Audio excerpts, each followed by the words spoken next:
Good morning students. Today we will discuss second part of constitutional design. In our previous video constitutional design we have discussed some part of the story of South Africa. So in this video we will see the movement of South Africa towards a new constitution and the role of Nelson Mandela in the independence of South Africa.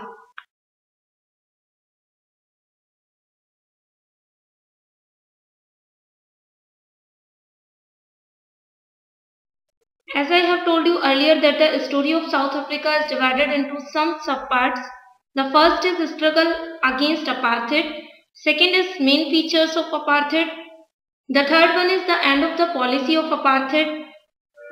Fourth, towards a new constitution, and the fifth one, Nelson Mandela Gandhi of South Africa. So we will discuss fourth and fifth subpart of this story.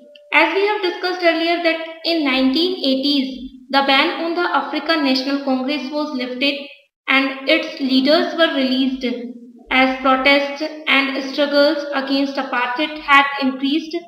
The government realized that they could no longer keep the blacks under their rule. Through repression, the white people changed its policies. Ban on political parties and restrictions on the media were lifted. After 28 years of imprisonment, Nelson Mandela walked out of the jail as a free man. Finally, at the midnight of 26th April 1994, the new national flag of the Republic of South Africa was unfurled. That marks the newly born democracy in the world. Thus, the apartheid government paved the way for the formation of multiracial government. But how did this come about? After the emergence of the new democratic South Africa, black leaders appealed to fellow blacks to forgive the whites for the atrocities they had committed while in power. According to them, a new South Africa should be built based on equality of all races and men and women, on democratic values, social justice and human rights. The party that ruled through oppression and brutal killings and the party that led the freedom struggle sat together to draw up a common constitution. Like the story of South Africa.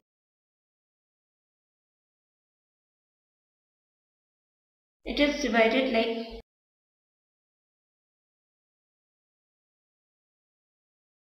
struggle against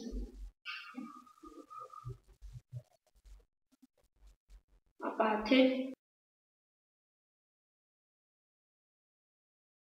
Main features of apartheid. South Africa towards a new constitution.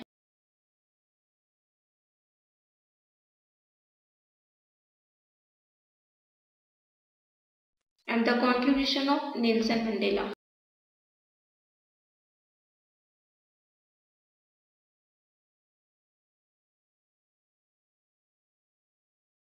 After the story of South Africa, we will discuss about the need of a constitution in a particular country.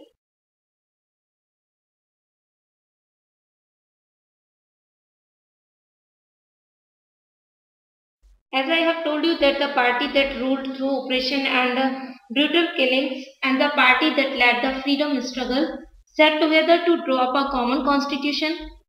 After 2 years of discussion and debate, they came out with one of the finest constitutions the world has ever had. Why this is considered one of the finest constitution of the world? Because this constitution gave to its citizens the most extensive rights available in any country. Together they decided that in the search for a solution to the problem, nobody should be excluded, no one should be treated as discriminated or demon.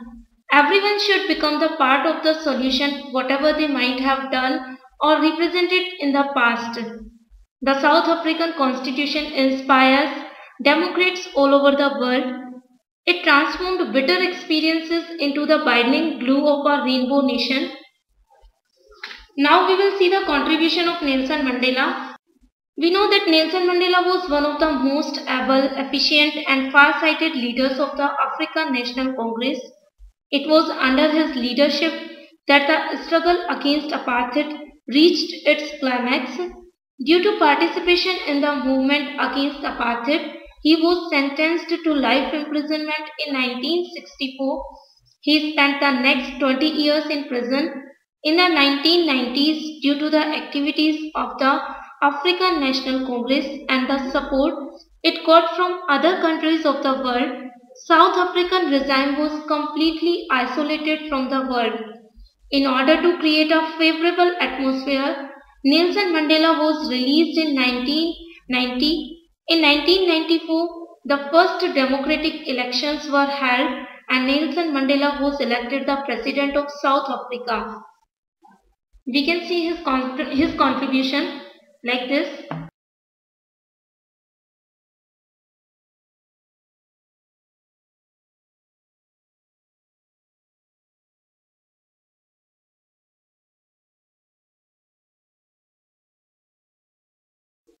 The first one is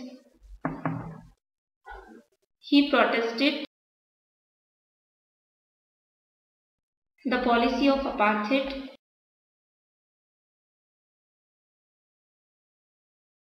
which was being followed in South Africa.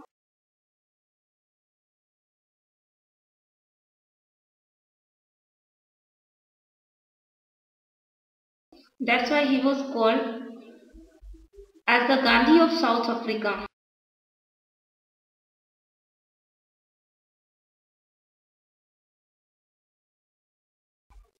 Prominent leader of ANC.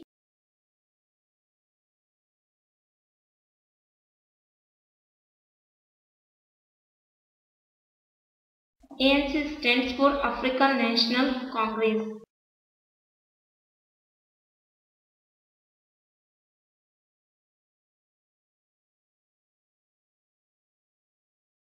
Due to the participation in the movement against apartheid, he was sentenced to life imprisonment.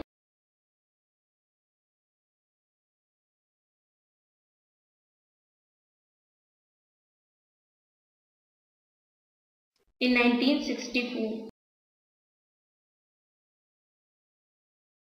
spent 28 years in prison.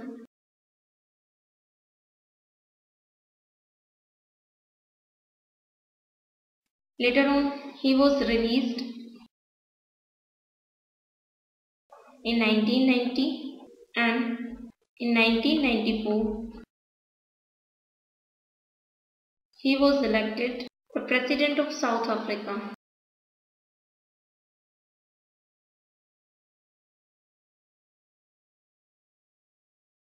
Now we will discuss our next question, that is, why do we need a constitution? The South African example is a good way to understand why do we need a constitution and what does constitution do. We have seen that the oppressor and the oppressed in this new democracy were planning to live together as equals.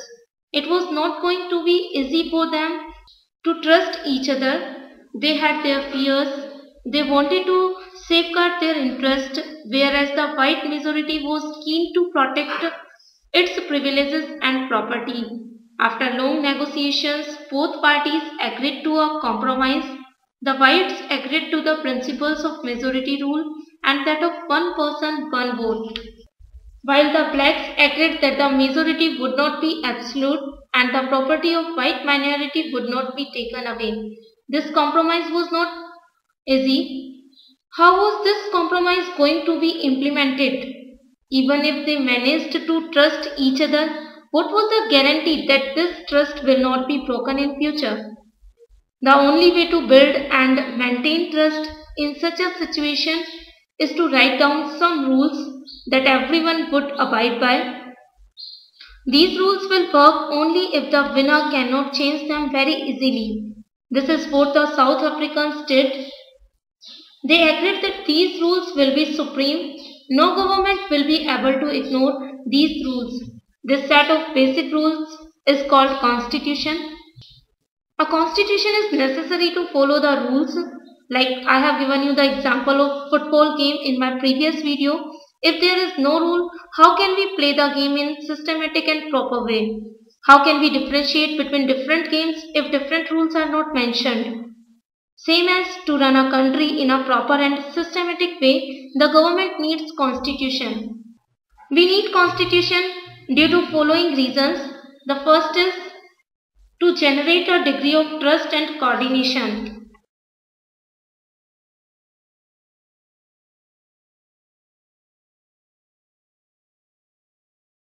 We need a constitution because of following reasons. The first is to generate a degree of trust and coordination. The second thing is to specify the functions and powers of government.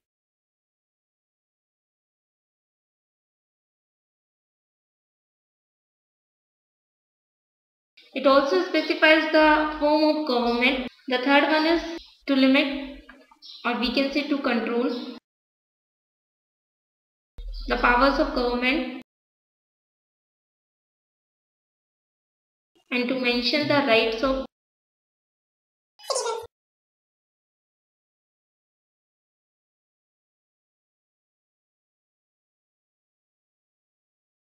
and the fourth and last one is to express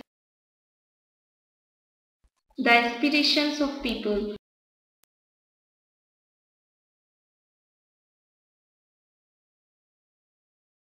Now we will discuss the first topic, to generate a degree of trust and coordination.